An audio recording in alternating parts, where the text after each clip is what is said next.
ഒരു വ്യാജ വാർത്തയ്ക്ക് എത്രത്തോളം ശക്തിയുണ്ട്? മനുഷ്യന്റെ ജീവനോളം അതിന് ശക്തിയുണ്ട്, അല്ലെങ്കിൽ വിലയുണ്ട് എന്നുള്ളതാണ് പ്രധാനപ്പെട്ട കാര്യം. ഇപ്പോഴിതാ ഒരു വ്യാജ വാർത്ത വലിയ രീതിയിൽ പടർന്നു പിടിച്ചിരിക്കുന്നു. ഒരു സ്മാർട്ട് ഫോൺ സ്ക്രീനിലൂടെ പടരുന്ന ചെറിയൊരു നുണയ്ക്ക് എത്രത്തോളം ഭീകരമാകാൻ കഴിയും എന്നതിൻ്റെ നടുക്കുന്ന ഉദാഹരണമായി ഡെമോക്രാറ്റിക് റിപ്പബ്ലിക് ഓഫ് കോങ്കോ മാറുകയാണ്. വാക്സിൻ സർവേക്കായി എത്തിയ ആരോഗ്യ പ്രവർത്തകരെ വ്യാജ രോഗം പടർത്തുന്നു എന്നാരോപിച്ച് ഗ്രാമവാസികൾ ജീവനോടെ ചുട്ടുകൊന്ന സംഭവം ലോകത്തെ ഞെട്ടിച്ചിരിക്കുകയാണ്. അന്ധവിശ്വാസങ്ങളും കൊളോണിയൽ കാലഘട്ടത്തിന്റെ ഭീതിയും നിയന്ത്രണമില്ലാതെ ആർട്ടിഫിഷ്യൽ ഇന്റലിജൻസ് സോഷ്യൽ മീഡിയയിൽ പടർത്തുന്ന വ്യാജ വാർത്തകളും ചേർന്നപ്പോൾ കോങ്കോയിലെ ആരോഗ്യ മേഖല തന്നെ കടുത്ത പ്രതിസന്ധിയിലായി മാറിയിരിക്കുകയാണ്. 2025 ഒക്ടോബർ 6 കോങ്കോയിലെ ടിഷോപ്പോ പ്രവിശ്യയിലെ ഇസാംഗിയിൽ ആ ക്രൂരകൃത്യം നടന്നത്.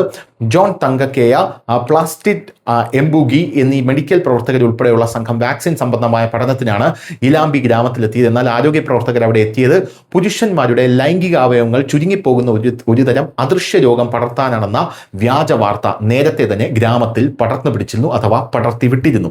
ഗ്രാമത്തിലെത്തിയ ആരോഗ്യ പ്രവർത്തകരെ നൂറുകണക്കിന് ആളുകൾ വളഞ്ഞു. അവർ വാക്സിൻ ഗവേഷണത്തിന് എത്തിയതാണെന്ന് ആവർത്തിച്ച് പറഞ്ഞെങ്കിലും ആരും കേൾക്കാൻ തയ്യാറായില്ല. ആരോഗ്യ പ്രവർത്തകർ ധരിച്ചിരുന്ന ഹൈ വിസിബിലിറ്റി ജാക്കറ്റുകളും കയ്യിലുണ്ടായിരുന്ന ഡിജിറ്റൽ ടാബ്ലറ്റുകളും ഗ്രാമവാസികളിൽ സംശയം വർദ്ധിപ്പിച്ചു. അക്രമാസക്തമായ ആൾക്കൂട്ടം അവരെ ക്രൂരമായി മർദ്ദിക്കുകയും തീയിടുകയുമായിരുന്നു. എൻ്റെ ഭർത്താവിൻ്റെ ഒരു അംശം പോലും ബാക്കി വയ്ക്കാതെ അവർ ജീവനോട് ദഹിപ്പിച്ചു. കൊല്ലപ്പെട്ട ജോണിന്റെ ഭാര്യ ജസ്റ്റിൻ തങ്കക്കേയ കണ്ണീരോടെയാണ് ഈ കാര്യങ്ങൾ ലോകത്തിന് മുമ്പിൽ ഇപ്പോൾ വെളിപ്പെടുത്തിയിരിക്കുന്നത്. ഈ ആക്രമണത്തിൽ 4 പേർ കൊല്ലപ്പെടുകയും ഒരാൾ അത്ഭുതകരമായി രക്ഷപ്പെടുകയും ചെയ്തു എന്നുള്ളതാണ് മറ്റൊരു കാര്യം. News desk news Malayalam.